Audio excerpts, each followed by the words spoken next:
پیشەسازیەکەمان گەشەکردوو بێ لە هەرێمی کوردستان دەتوانێت بە شێوەیەک هەری کار بۆ خەڵکی کوردستان دروست بکە کە ئەم بارگرانیەی لەسەر شانی حکوومەت لەسەر شانی کەرتی گشتیە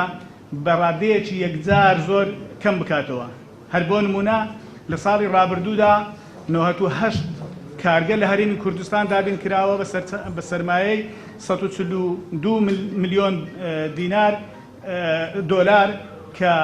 توانیویەتی هەری کار بۆ 2545 کەس دروست بکات. ئەمە شان بەشانی ڕۆڵی ئەم کەرتە لە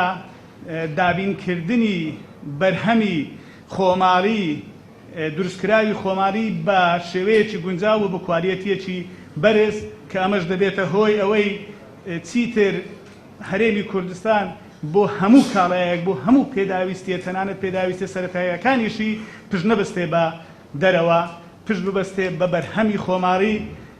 بە شێوەیەک بتوانێت بەرهەمی خۆماڵی بگەیەنتە ئاستێک بگەیەنتە ئاستی خۆبژێوی تا ئێستاش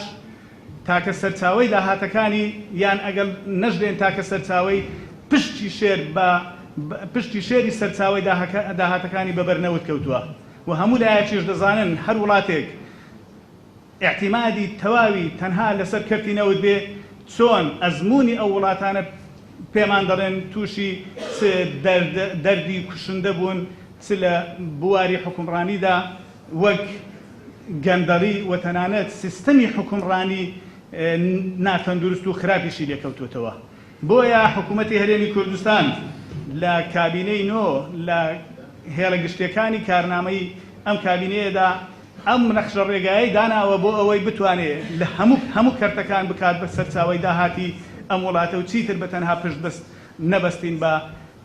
کەرتی نەوت.